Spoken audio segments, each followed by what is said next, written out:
어서 오세요, 김 기자. 네. 예, 첫 포인트 뭐부터 볼까요? 네, 폼페이오의 세 번째 방북입니다. 모레 방북을 한다고요? 5일부터 7일까지 북한을 방문해서 6.12 북미 정상회담의 후속 협상을 이어나가기로 했네요. 예. 폼페이오 장관의 북한 방문 이번이 세 번째인데 이번에도 북한 지도자와 그의 팀을 만날 것이다. 이렇게 백악관 대변인이 밝혔습니다. 무작정 가는 게 아니라 이게 물밑 접촉을 통해서 어느 정도 접점을 찾았기 때문이겠죠. 그래요. 특히 그제 북미 간 판문점 회담이 있었는데 백악관 샌더스 대변인은 북한과의 비핵화 협상이 진전되고 있다 이렇게 평가를 했어요. 예. 이런 분위기 속에서 다시 방북을 하는 것이라 비핵화 프로세스 다시 속도를 낼 수 있을 것 같습니다. 그런가 하면 오늘 남측의 또 다른 팀이 북한을 갑니다. 네, 조명균 통일부 장관을 단장으로 한 남북 통일 농구 경기 대표단 오늘 군용기 편으로 방북을 하는데요. 예. 남녀 농구 선수단 50명 또 정부 지원단 기자 등을 포함해서 모두 100명이고요. 내일 혼합 경기, 모레 친선 경기를 남녀 선수별로 개최한 뒤에 6일 다시 돌아오는 일정이네요. 그래요. 다음 소식 보겠습니다. 갑론을박 보유세 최종 권고안 공개입니다. 그러니까 집값을 잡기 위한 최종 카드로 여겨졌던 게 보유세 개편안 아닙니까? 네. 그 최종안이 오늘 나오는 거예요? 네, 시장과 정치권에서 논란이 됐던 부동산 보유세에 대해서 오늘 대통령 직속 재정개혁특별위원회가 개편 권고안을 확정해서 발표하거든요. 예. 정부가 이 권고안을 바탕으로 보유세 개편안에 대한 최종 입장을 곧 정리할 것 같은데 아마 권고안 내용에서 크게 달라지지는 않을 것 같습니다. 종합부동산세율을 얼마나 올리느냐 이게 관건일 것 같아요. 그렇죠. 최고 2.5% 수준이지 않겠느냐 이런 관측이 나오고 있고요. 예. 이와 함께 공시가격 대비 과세 비율을 동시에 높이는 방안도 포함될 것 같습니다. 이게 예상보다는 충격파가 덜할 것이다 이런 전망도 나오는데 정부는 시장 상황을 봐가면서 하반기에는 재산세 인상까지 검토할 것이다 이렇게 보이네요. 하나만 더 보죠. 자살불은 기내식 공급 차질입니다. 어제 저희가 아시아나항공이 기내식을 제대로 준비하지 못해서 지연되고 있고 심지어는 싣지 못하고 그냥 떠난 비행기도 있다는 사실을 알려드렸는데 네. 상황이 더 복잡해졌어요. 예, 왜 이렇게까지 됐을까요? 아시아나항공 기내식 공급업체 그 업체의 협력업체 대표가 그 윤모 씨라고 하는데요. 예. 어제 자신의 집에서 숨진 채 발견됐습니다. 그러니까 기내식을 제때 못 된 그 업체 사장이 예, 그 업체 협력업체 대표. 협력업체가. 네. 가족들은 윤 씨가 기내식 공급 차질의 사태에 괴로워했다 이렇게 경찰에서 진술을 했다고 해요. 예. 이게 어떤 압박을 받았는지 조사가 필요해 보이는데 어쨌든 그제 기내식 공급업체가 갑자기 바뀌는 상황에서 면밀한 준비가 이루어지지 않은 채 그냥 막무가내로 밀어붙여서 이런 사태까지 번진 게 아닌가 이런 생각이 좀 들고요.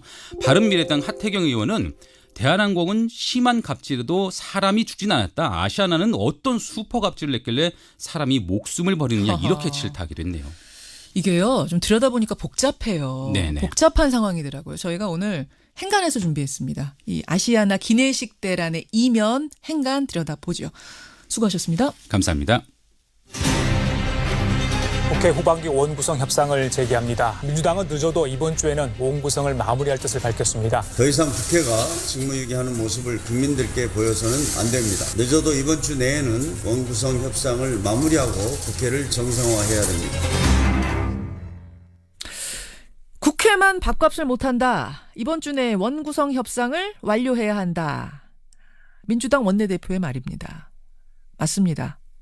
밥값을 못하고 있다고 생각하는 국민이 많습니다. 국회가요. 후반기 원구성을 7월로 넘긴 게 2002년 이후 16년 만의 일이라고 합니다. 이번 주에 각 당이 본격적인 실무 협상에 들어가는데 과연 이번 주 내로는 원구성을 완료할 수 있을까요? 또 자유한국당과 바른미래당이 다시 논의하자고 제안한 게 있죠. 개헌. 이 개헌에 대해서는 어떤 입장일까요? 더불어민주당 홍영표 원내대표 직접 연결을 해보겠습니다. 홍 원내대표님 안녕하세요. 네, 안녕하세요. 홍영표입니다. 밥값을 못하고 계시는 겁니까? 그런 셈이죠. 지금 국회 중단 사태가 계속되고 있습니다. 그래서 정말 답답한 심정이고 국민들이 볼 때 정말 국회를 어떻게 보실지 두렵습니다. 두려울 정도. 그래서 이번 주 내로는 원구성을 무슨 일이 있어도 해야 된다 그러셨어요. 이거는 네. 그냥 바람이십니까? 아니면 실제로 가능성이 있는 겁니까? 일단은 제 바람입니다. 예. 지금 사실 국회가 할 일이 너무나 많은데 예. 이게 방치한다는 게 저 참 이해가 되지 않습니다. 그러게요. 참 하루하루 갑갑한 마음입니다. 예. 네. 가장 큰 쟁점은 법사위원장 이거를 누가 가져가느냐인데 국회의장을 다수당인 민주당이 가져가는 거면 법사위원장은 한국당이 가져가는 게 맞다. 제1야당이 가져가는 게 맞다. 당연하다. 이게 지금 한국당 주장입니다. 어떻게 보세요? 아니, 저는 사실 좀 세부적인 내용을 제가 일부러 말을 하지 않고 있습니다. 일단 협상이 시작되어야지. 그런데 실제 협상은 이루어지지도 않으면서 계속 어떤 상임위를 우리가 가져가야겠다, 뭐 하겠다 이렇게 자꾸 말을 하면 협상은 더 어려워지는 거죠. 그러면 그렇잖아도, 테이블에만 앉으면 법사위원장이든 뭐 운영위원장이든 뭐든 간에 이거는 얘기해볼 여지가 있단 말씀이에요. 아니, 그렇습니다. 그 협상 테이블 자체가 마련되지 않고 사실상 오늘까지 이르렀다 저는 이렇게 보고 있습니다. 저희가 지금 한두 차례 만나긴 했지만 전혀 상견례 한 정도 말고는 진전된 게 없습니다. 그렇더라고요. 아니 왜 그렇게 이게 테이블에 앉는 것조차 어려운 거예요? 왜 그런 거예요? 일단은 뭐 다 아시겠지만은 자유한국당 상황이 뭐 여러 가지로 복잡하지 않습니까? 그래서 저도 강력하게 협상만을 빨리 해야 된다 이렇게 요구할 수 없어서 사실 굉장히 자제해 왔습니다. 그랬음에도 불구하고 이거는 좀 정말 16년 만에 후반기 원구성은 이렇게 7월로 넘어가는 이런 일까지 이르렀습니다. 네. 한국당 상황이 결국은 이제 발목을 잡아왔고 이제는 더 이상 기다려줄 수가 없다. 빨리 테이블에 앉아라 이 말씀이신데. 네네. 그렇다면은 법사위원장은 뭐 협상에 따라서 얼마든지 그건 또 양보할 수도 있다는 지금 말씀을 하셨어요.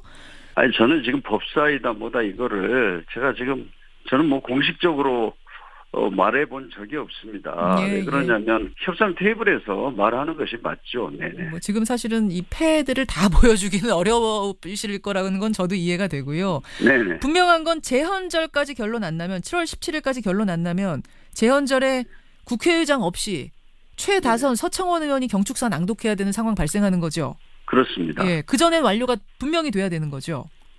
네.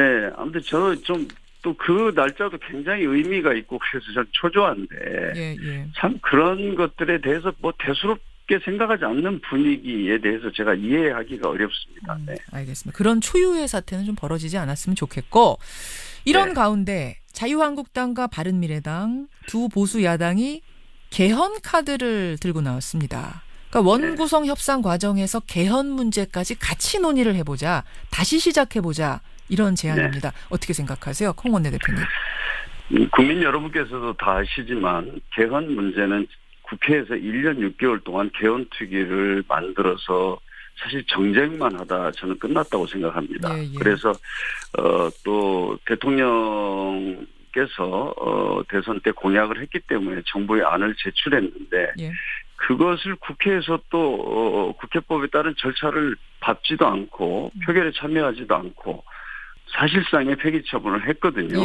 그게 엊그제입니다. 그런데 지금 갑자기 지금 원구성 협상을 앞두고 개헌을 또 해야 된다 이렇게 하는 것은 저는 어떤 의도가 있다 이렇게 생각을 합니다. 어떤 의도가 있다고 보시는 거예요? 뭐 때문에 갑자기 이러는가라고 짐작하시는 거예요? 상식적인 판단을 하면 지금 단계에서 이 개헌 문제가 그 여야의 입장의 차이라든가 뭐 이런 것 때문에 어렵다는 것은 다 알 겁니다. 그렇다면 거기다가 또 이렇게 개헌까지 꼭 해야 된다 이렇게 나오는 것은 제가 뭐 참 말씀드리기는 그렇습니다만은 다른 좀 뜻이 있는 것 같고요. 다른 뜻을 제가 한번 언론인들이 분석하는 뜻을 제가 말씀드려 볼게요. 뭐냐면 지금 정의당과 평화당, 민주당 세 당이 앞으로 이제 입법에 함께 하겠다라는 개혁 입법 연대 어떤 연합을 만들려고 하자.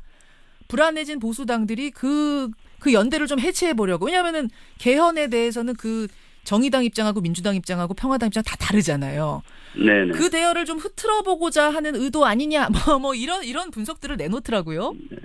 아니 저는 이제 지자체 선거가 끝나자마자 국회가 해야 될 여러 가지 필요한 민생 경제 개혁 법안 이런 것들을 처리하기 위해서 거기에 동의하는 모든 어떤 정당들과 함께 좀 개혁 연대 같은 걸 해보겠다 이렇게 제가 의견을 제시했습니다. 그랬더니 이제 그 이후로 음흠. 지금 엊그제부터 개헌 문제가 본격적으로 지금 제기되고 있는 거죠. 네. 그러니까요. 저는 뭐 그 분석이 맞는지 틀리는지 모르겠습니다만 그런 분석들이 나와요. 그런데 네. 한국당과 바른미래당은 말합니다. 아니 어쨌든 몇 달 전만 해도 야당을 반개헌 세력 이렇게 몰아붙이면서 테이블로 나와서 논의하자 이러더니 이제 하자고 하니까 왜 민주당이 거부하느냐? 이해할 수가 없다. 같이 하자. 이렇게 얘기하는데요. 그거는 뭐 지금 개헌 문제는 지금은 시기가 아니다. 지금 시작하는 거는 좀 무리하다고 보세요? 그렇습니다. 지금 아니 원구성 자체도 이게 협상이 안 되는데 지금 예. 개헌 문제 그 복잡한 문제를 가지고 할 수 있겠습니까? 그럼 안 될 걸 그것을 알면서도 지금 한국당이 네, 일단 네. 던지는 거라고 보세요? 저는 그렇게 봅니다. 네. 예. 홍영표 원내대표님, 네. 개혁입법연대, 뭐 이른바 범진보연대라고 불리는 그 연대, 그거는 추진을 하시는 거예요? 정의당, 평화당, 민주당 세 당이 함께? 확실히? 아니 저는 뭐 원구성이 끝나면 일단은 정의당, 평화당과도 당연히 할 것이고요. 저는 뭐 가능한 모든 당이 그런 동의를 하면 누구나 함께 할 수 있다고 봅니다. 그래서 어느 당으로 한정한다. 이렇게 말씀드리고 싶지는 않습니다. 한정을 하진 않죠. 당연히 문은 열어놓지만 현실적으로는 한국당이 이 연대에 참여할 것 같지는 않은데 그러다 네. 보니까 또 협치 이거 안 되는 거 아니냐. 이렇게 되면은 한국당이 사사건건 이 태클을 걸면서 삐걱삐걱 국회가 더 어려워지는 거 아니냐 걱정하는 분들도 계세요. 네, 그래서 지금 저는 그걸 뭐 단정적으로 좀 그런 방향에서 노력을 하겠다라고 얘기지 단정적으로 제가 뭐 하는 건 아니고요. 일단 원 구성 협상이 끝나고 나서 7, 8월 달에 시간이 있으니까 아마 각 당하고 그렇게 해서 결정해야 될 일로 보고 있습니다. 홍영표 원내대표, 민주당 원내대표 여러분 지금 만나고 계십니다. 오늘 참 질문 드릴 게 많네요. 하나만 더 가겠습니다. 네. 뭐냐면 강길부, 송금주, 이용호 3명의 무소속 의원이 민주당에 입당할 거다. 민주당이 계속 영입 시도 중이다. 이런 소리 어제부터 파다해요. 사실인가요? 뭐 사실 저희 당으로서는 뭐 세 분을 영입하는 문제가 그렇게 간단하지는 않습니다. 그래서 지금 바람을 가지고 있지만 아직 본격적으로 그런 논의는 해본 적이 없고요. 그래서 그거는 일단은 원 구성이 끝나고 나야 본격적으로 입당 문제에 대해서는 논의할 수 있지 않을까. 예, 지금 뭐 원구성 협상 뒤로 좀 보긴 해야겠지만 바람을 가지고 있는 것만은 분명한 거군요. 또 그분들도 저희 당하고 함께 하기를 바라고 있습니다. 그래서 좀 그런 의사를 가지고 있는 것으로 저는 알고 있습니다만은 아직 저희 당에서도 지금 방침을 정하지 못했고 뭐 저희가 어떻게 보면 또 원구성을 앞두고 몇 석을 늘려서 하면 또 뭐 저는 전체적으로 또 복잡한 문제도 발생할 수가 있습니다. 그래서 좀 순리대로 좀 원구성은 하자. 저는 이런 취지로 사실 알겠습니다. 그렇게 말씀드리는 겁니다. 예. 바람을 가지고 있지만 어쨌든 공식적인 논의는 원구성 협상 뒤로. 근데 자유한국당 탈당한 강길부 의원은 이렇게 말씀하셨어요. 민주당 쪽에 입당 의사를 전했고 조치를 기다리는 중이다. 네네. 사실 맞습니다. 네. 그분들이 그 입당 의사를 강길부, 손금주, 이용호 의원 다 전하긴 전한 거예요? 네네. 그렇습니다. 그렇군요. 근데 강길부 의원 같은 경우에는 자유한국당 출신이란 점 때문에 당원들 중에는 좀 거부감을 느끼는 분들도 계시고 또 어떤 분은 철새 이미지 너무 강하지 않느냐, 또 받아줘야 되느냐, 뭐 이런 분들도 계세요. 네. 아무튼 그런 문제들이 있기 때문에 저희들이 신중하게 또 판단을 해야 된다고 봅니다. 개인적으로는 어떻게 보십니까? 아니 뭐 저는 집권 여당으로서 국정과제를 추진하기 위해서는 안정적인 다수를 확보하는 것이 저희들 절대적으로 필요하다고 봅니다. 그래서 그러나 또 다른 당의 입장이라든지 국회의 전체적인 상황 이런 것을 보면서 결정할 수밖에 없다. 그래서 그 문제가 그렇게 간단하게 저희들이 결정할 수 있는 문제는 아니라고 보고 있습니다. 예, 이 문제에 대해서는 굉장히 신중하게 답변을 하고 계신다. 제가 이런 생각을 갖게 됐는데 아무쪼록 원구성 협상 빨리 좀 끝나서요. 국민들한테 밥값 이제야 비로소 하는구나. 이런 소리 좀 들을 수 있는 국회 됐으면 좋겠습니다.